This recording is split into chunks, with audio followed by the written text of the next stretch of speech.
Hey friends, guess what we're doing today? We're having our second garden tour.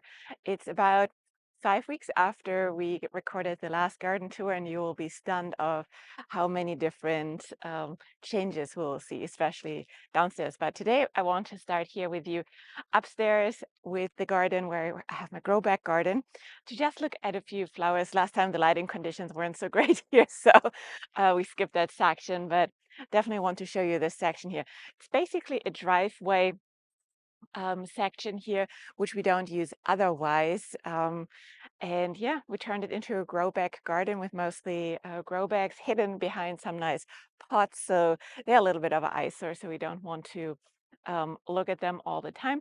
But this is where I grow my potatoes, for example, and a few other ornamentals, or like here my raspberry shortcake in a pot, which is doing really, really well. We harvested like the first 1 or 2 handfuls of raspberries already, which is great.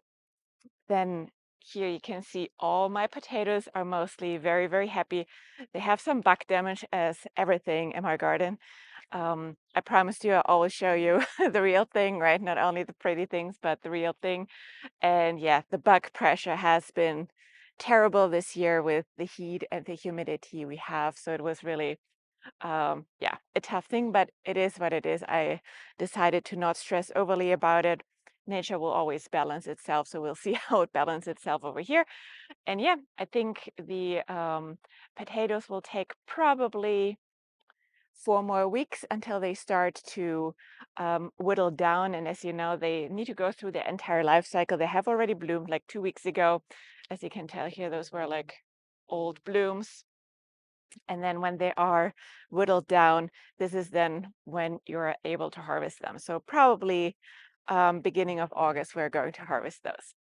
And then here, you'll see I tried to protect a lot of things in my garden this year.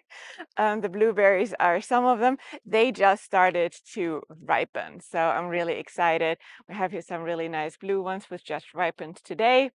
We'll pick them every day a little bit. So yeah. And now that I actually covered them, we actually get some ripe blueberries. Last year I didn't get one of them because the birdies were just too vigilant going after them. Yep. When we go then a little bit over here, I have my herb corner here, which got already a significant haircut, which I all dried last week. But yeah, it is really filling in nicely again. There's some chamomile, some verbena, peppermint. This is some sweet woodruff, which is not so used in the US, but in Germany it makes a really, really delicious syrup, which I attempting to do when that is a little bit more bigger and substantial, and a little bit more mint, oregano, rosemary, tarragon, thyme, which I didn't cut fast enough, so it went to flower, but that doesn't matter so much. It gets a haircut soon. Yeah. And this is also like right, not far away from our kitchen, so I always come out here and cut quickly some herbs for dinner. Cool. So come in the garden.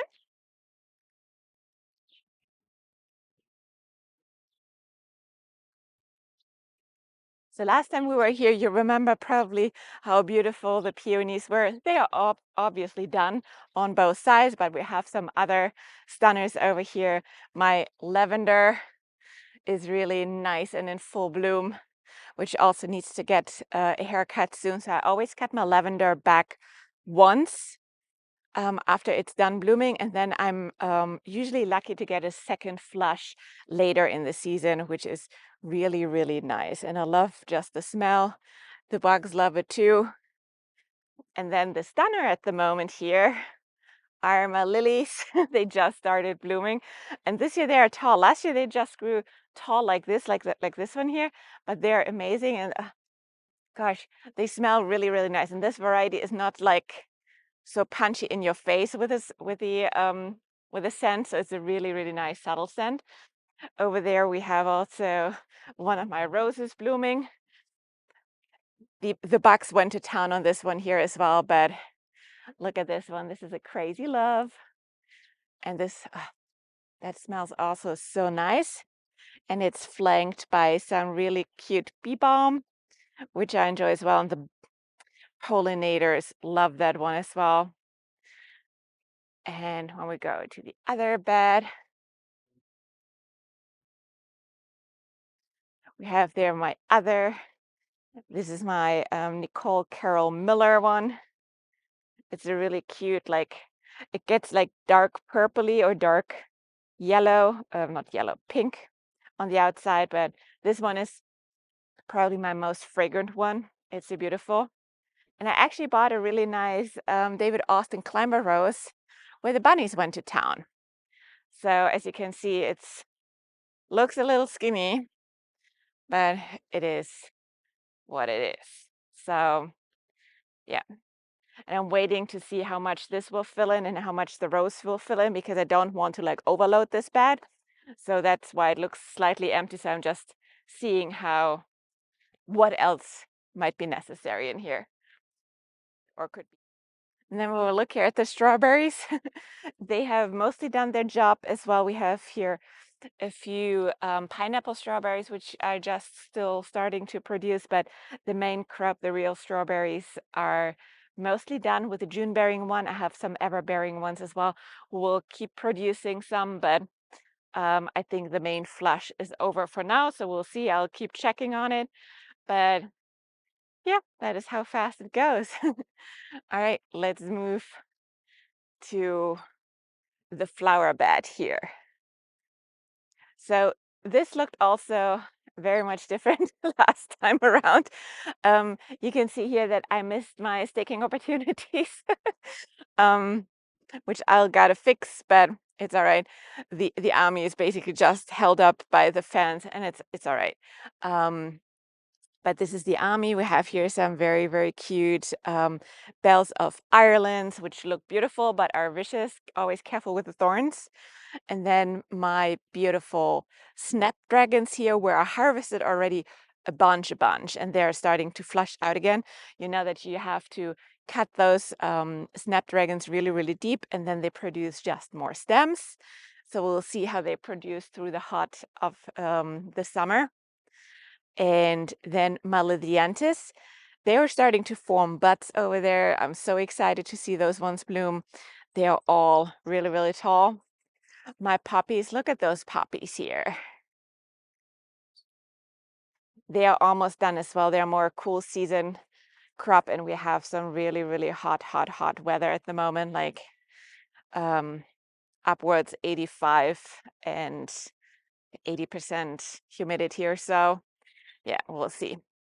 And then self-seeded dahlia. This whole bed is a little bit of a jiggly jungle, but yeah, I am embracing the chaos this year. There is a self-seeded, oh, not self-seeded, there's an overwintered dahlia where the bugs went to town as well. And then this whole section here, you haven't seen in the last video because I just replanted this recently, where I flipped all the spring crop into summer crops. We have here some sunflowers, which are growing wicked fast. And then my zinnias here, a little bit of a celosia, and of course, a couple bunnies found a way into this section here as well and nibbled on everything. But again, it is what it is this year. But come here and look at the stunner of the show at the moment. My Bathsheba climbing rose. Isn't it gorgeous? Like, it's in full bloom and has buds all over the place still. So it's so pretty. It's almost not fragrant at all. I keep smelling it because it's so beautiful, but it's barely any fragrance. But it's so pretty. And this one is just such a great climber. It's amazing compared to the other one. Although this one is doing a lot better this year too. My Cloud 10. This one is beautiful and fragrant as well. A beautiful little white rose. Yeah, let's go inside and see the arch. This looks also very much different from the last time. It's actually stuff now growing up the arch. We have here our cherry tomatoes, which are just pruned hard this morning to keep them up the arch and not coming into the archway, where soon there is an sun gold already turning, which I think will be done in just a few days.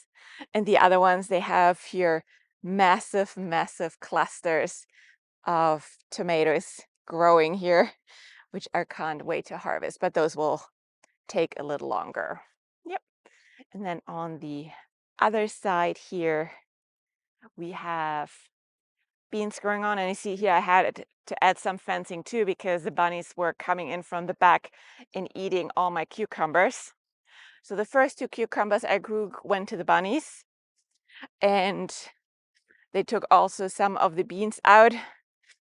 The beans started to flower now, funnily without the top leaves. It's interesting to see, but they are very, very vigilant. So I'm sure we will have a good amount of beans still, but yeah. And here is already one of our first center cut squash over here and over here. And oh, do you see cucumbers? Yeah, so everything is growing super nice in here, finding its way up. I'll bet in another 4 weeks, this will be all completely covered and shaded. And one thing which also filled really, really nice in with our water and the rain we had is the onion bed. I think that's the largest onions I've ever grown so far. And they just look awesome. They are like already fist big and just grow really, really happy. I think they need also another 4 weeks and they should be ready to harvest as well. And we'll flip that bed to something, probably to another bush beans bed or so for the short time they have left. Okay, let's go and look at some tomatoes and some peppers.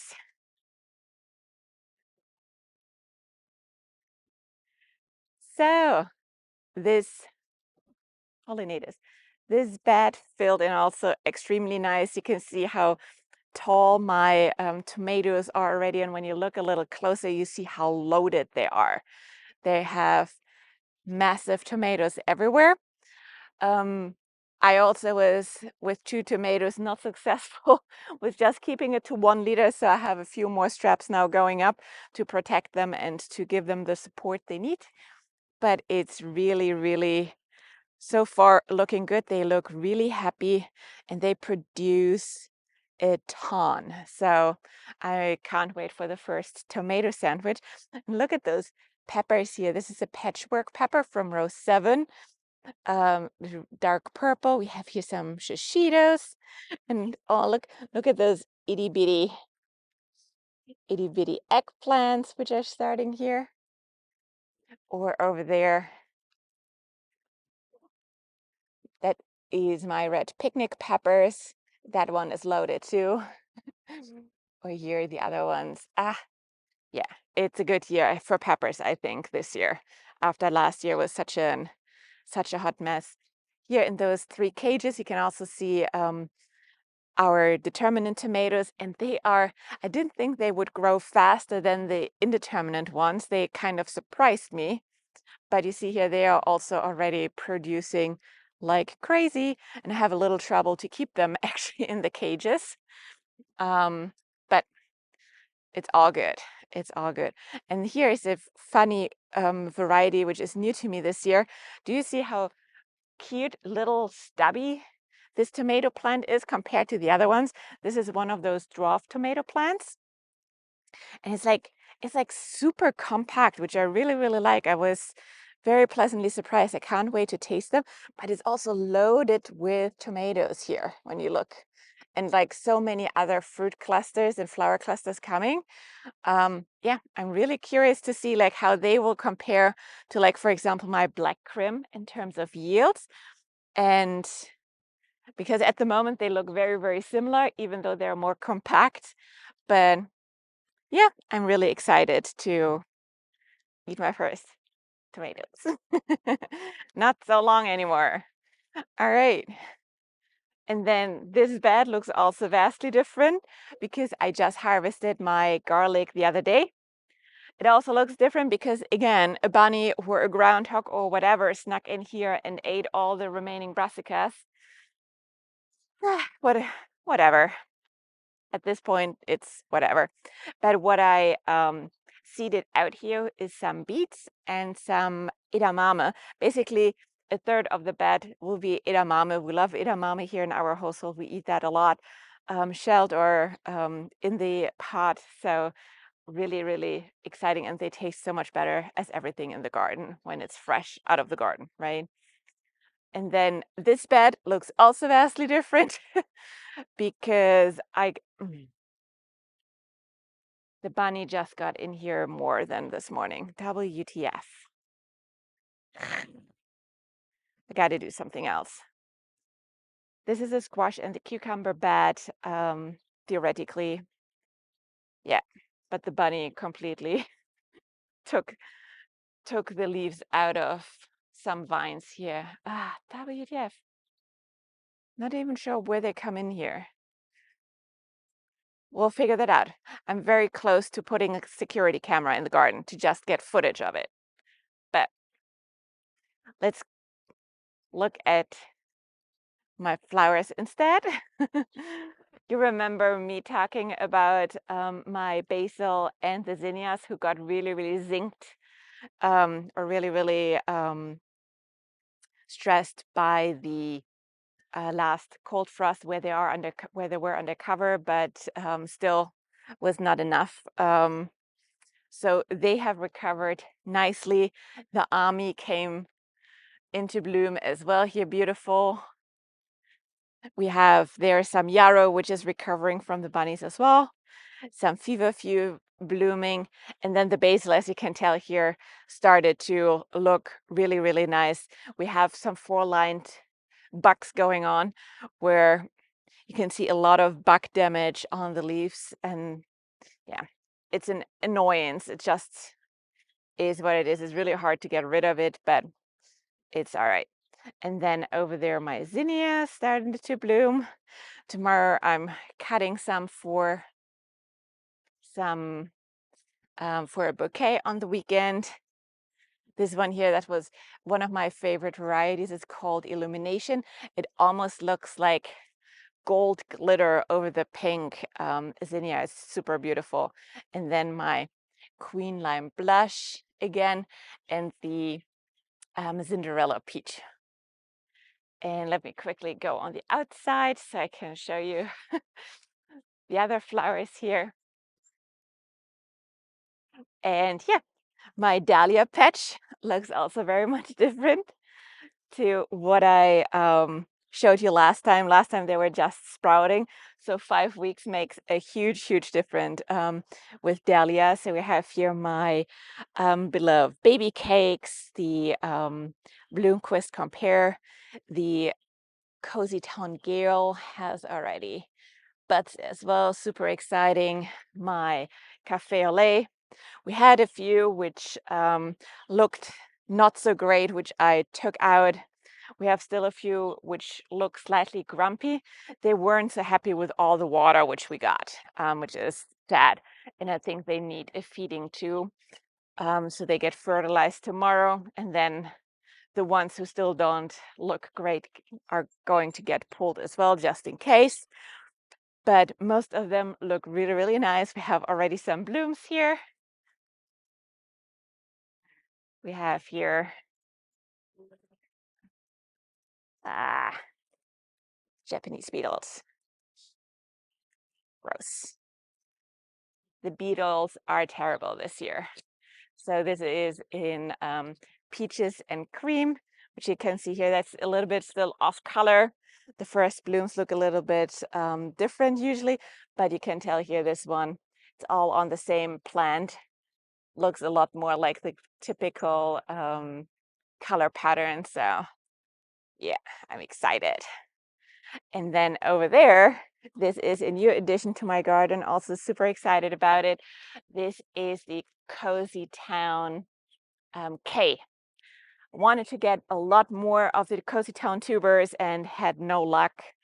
Don't look too close. There's also this stupid bug damage on it, but it is what it is.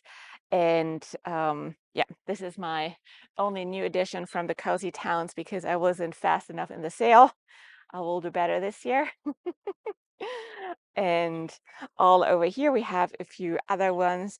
Those are two new Bloomquist ones, and I have here a what is it? K.A. Rosie Joe, who I'm super excited about. And then some blizzards. This is one which came back from the winter as well. This was overwintered. And here, remember all the sad looking seedlings, they all came back. So I'm excited to see now what the seedlings for the dahlias look as well. And over there, I have another KA cutting, KA Mocker Jake, where I'm super excited as well when the bugs finally leave it alone.